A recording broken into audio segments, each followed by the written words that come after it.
In this race, the Coca-Cola Bottlers Formula V Series race. It's round 2 of the series, and on pole position after practice time yesterday of 1 minute 19 seconds. Car number 19.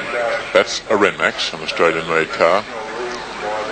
And Moles is 1/10 of a second faster than Paul McDonald in car number 3.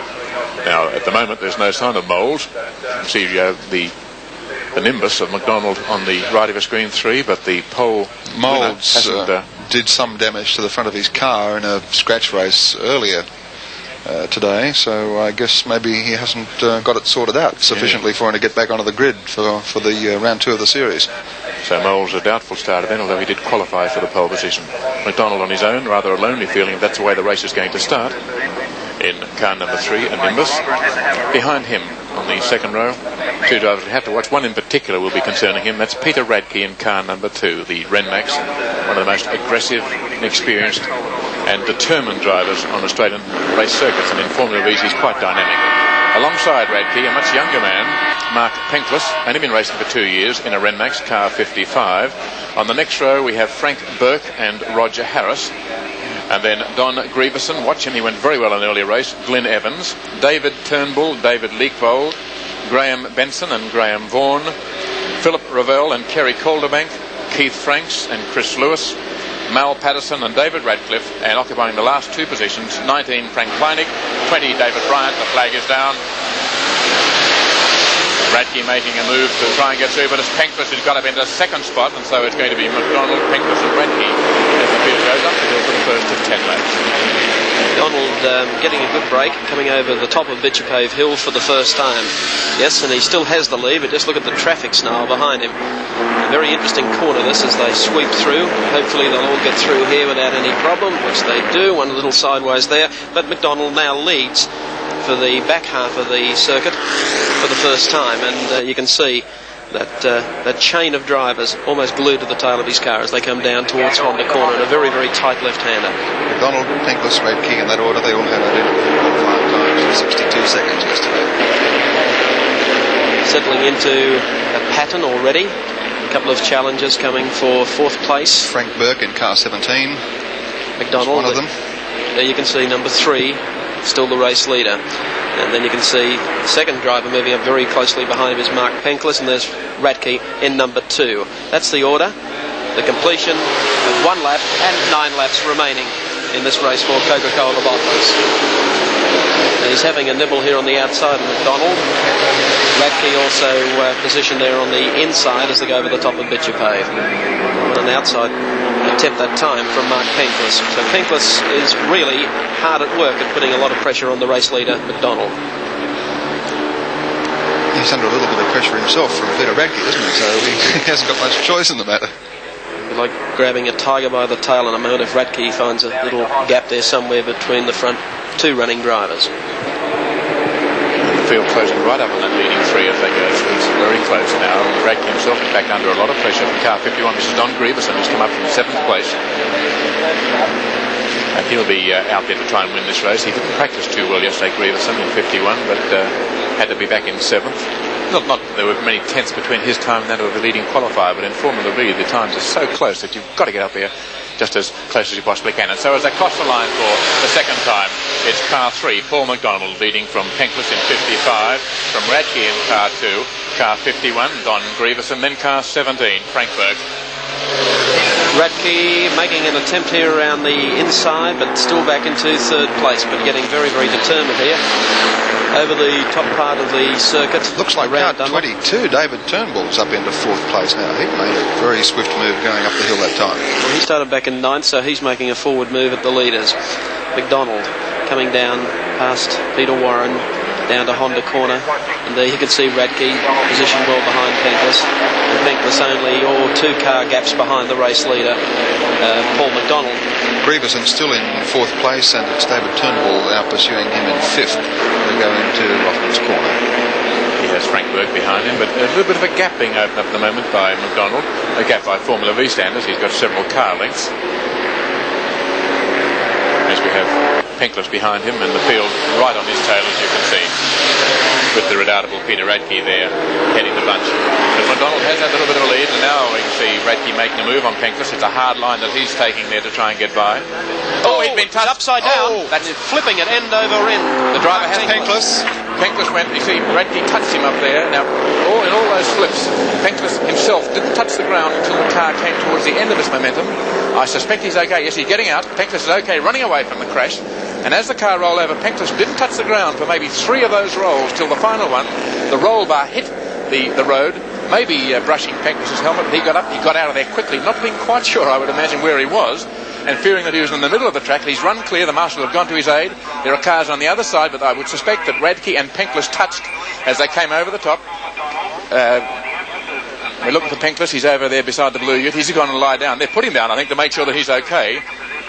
And but he ran away from there, suggesting there's nothing too much wrong with him, but they would immediately say, sit down there till we make sure you're okay. 4 laps completed while all that's been going on, and Paul McDonald is still well in the lead now from car 51, which is Don Grieverson, followed by Graham Benson in car 8, the Renmax. Now that's Mark Penklis' car that's been pushed away. McDonald goes by for the first time. He wouldn't have known exactly what happened. He may just have caught a glimpse in the mirror as Penklis and Radke touched. Radke went off to the right of your screens, to the left of the circuit, up there on the top of Dunlop Loop, and he was put out of the race on one side. Penklis, of course, did that phenomenal series of rolls and flips in midair. And McDonald cruising round now to what will be a fairly empty victory, with most of his opposition eliminated right behind him. McDonald well in the lead. Grieverson running second. Benson is in third place, followed by car 15, David Leakvold. Well, certainly, I think for the viewers at home, you can see just what can happen. A couple of the drivers walking away. It looks like Mark Penklis. Yeah. Only about 22 years of age. Very, very lucky indeed to survive without any apparent injury. A very horrifying crash up at the top of Vichipay, just in that spot there, where the car dug in and then end-for-ended. And as Evan pointed out clearly, during that series of rollovers, the roll bar didn't actually hit the ground until it finally came to rest. So for that, he has to be very, very thankful indeed. He'd be very confused, and tremendous forces going through the body with the spins and the rolls that he was enduring. 5.5 laps completed for Paul McDonald as he comes down now through Honda Corner and into Phillip Straight, and he's way in the lead now as a result of that crash. It took see what's left of Penklis' car. The roll bar, which is just behind the driver's head and in front of the VW engine there, looks a bit flattened where it came down that last time. It took the brunt of the blow. You can see how it's bent back a little bit, but certainly dissipated the energy of that crash and let Penklis get out of the car and run to safety, which is what he did. As they complete 6 laps, the order then is car number 3, Paul McDonald from 51, which is Don Grieverson, then car 8, Graham Benson, who started in 11th place, so he's been elevated to a very high position. David Leakvold in car 15 is 4th. In 5th place is David Turnbull in car 22, who lost a lot of ground dodging the spinning cars in that fracas up in the 4th lap. Car 64 is next, which is Philip Ravel, car 96. There was Roger Harris, started in 6th place and again lost time in dodging all the crashing that went on, and then car 10 is behind them, rounding off the leading group, which is Kerry Calderbank. Paul McDonald, there he goes, the lonely drive out in front, and that would probably be the largest gap that I've ever seen for a Formula V race here at Amaroo Park over 2nd place. Paul McDonald going down into Rothmans, the right-hander. Turnbull challenging David Leakvold for 4th position and gets by him as they go down into Rothmans. He comes through Ron Hodson onto the straight once again, very close indeed to the Armco that time. Laps running out for him. 7 completed for Paul McDonald. 3 remaining, and he has that good gap. That's the other car, of course, that was involved in the incident at the top of Vichipay Hill. There are a couple up there. Frank Burke's car was the one we saw there. He was running in 4th place at the time, and he was taken off in that bump between Peter Radke and Mark Penklis. So that was Frank Burke's car. And I think he still has back from AFX, the AFX people. He might go back to slot car racing after this, I think. I'd say so. There's McDonald once again down through Honda, driving very, very well. He's been under a lot of pressure in the early laps of the race. That pressure, of course, Oh, what? Grieverson's off. Oh, and he's off in a nasty place too at Honda, just down to the left of that view. Straight back across the track though, and back into the race again. He's not giving up without a fight. There he goes. Picked up having regained the track again. He spun off on the left of the track. He had one to the right, then one to the left. It was a real square dance that Don Grieverson went through, and now, having done so well to get up from 7th place and then finding himself up in 2nd spot, he's now way back in the pack again. He's got to do it all again, and only has a couple of laps in which to do it. And Graham Benson must be wondering what's going on, because he finds himself now in 2nd place, although a long way behind the race leader Paul McDonald, and David Turnbull in car 22 is now up into 3rd position. The back part of the circuit once again, and the race leader, Paul McDonald, taking it very, very easily. Looks in the mirrors, there's nothing there. No challenges, and that's unusual for a Formula V race, and particularly here at Amaroo Park Raceway. Down to Honda corner, tight left-hander, conquering all around the inside, open spaces on the outside. That's where the man spun off the previous lap, and quite a big gap. Now, here's a challenge for 2nd place on Graham Benson by David Leekvold as they come into Rothmans. Meantime, the race leader, Paul McDonald, is coming round with just on 1 lap to go. This is the battle for 2nd place. Goodness me, 22 going through there. Turnbull has taken a very strange and aggressive line there. Leekvold hangs on, now makes a move on the inside to try and go up the hill. You can see how he's being squeezed against the rough there, because there's very little room where he was trying. Leekvold a bit surprised at that, and side by side they go over the top. Having seen the action, they want to see if they can precipitate their own, I suspect. He takes over 2nd place. So it's David Turnbull in 2nd place, but the race leader Paul McDonald is way in front of them now. In fact, he's already coming back around the other side of the circuit down towards Honda corner for the last time. I don't think this challenge is finished yet. The 2nd place though.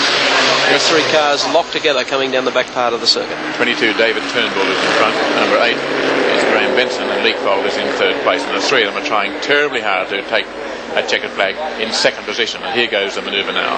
There's the leader meanwhile, Paul McDonald. Turnbull went wide there, and he'll pay the penalty. I don't think he can get up again. Benson's through. In the meantime, McDonald takes a incident-filled race, and here's the battle for 2nd place. No, and it was close too. Car number 8 got up into 2nd spot. Graham Benson got 2nd place in that desperate finish. A race that was highlighted by the loss of the front runners. We lost 3 cars, unfortunately. Spectacular rollover at the top of the hill on the 5th lap, when Mark Penklis, Peter Radke and Frank Burke all departed the scene in the most spectacular fashion. And the order as they crossed the line then. In 1st place, Paul McDonald in car 3. Then car number 8, Graham Benson, a very close 2nd. Just behind him, car 22, David Turnbull. Number 15 was next. I've lost my place. David Leekvold, yes. And 64 came across, which is Philip Ravel, and car 51. The only other runner to figure was Don Grieverson, who recovered from his spin to take 6th place. That was the Coca-Cola bottler's Formula V race, and you try and tell Mark Penklis. That was a bottler. You try and tell Mark Penklis that Coke has life after that.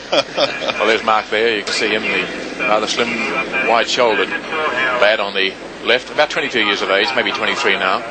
And he has a reconstruction program. Yeah. Well, at the moment he's trying to reconstruct what happened, though. I think he'd be rather confused by the manner of that, of the way in which he exited from the race. He's starting to smile, which is the usual second reaction when people come up. It's usually followed by an instant look at the replay and then a visit to the laundromat. At that incident which occurred on the 4th lap of the Coca-Cola bottlers Formula V event. Now here they are on the way up the hill. McDonald is in front, Mark Penklis in 2nd place, hotly pursued by Radke. See what happens as they come over the top. I think it was Radke there who goes on the inside. Yes, it was Radke who probably touched that off. That's Penklis's car, flipping end over end once, twice. You notice his head hasn't hit the ground. No. He hasn't let go of the wheel. You wouldn't be going to let go, would you? Well, he'd probably had a couple of broken arms. Now end over end, side over side 3 times. And about there was the first contact that maybe there you can see it there. With the roll There's bar. There's Radke, meantime, disappearing off to the right. Straight into the back. Also Frank Burke, who got caught in the backwash off to the right as well.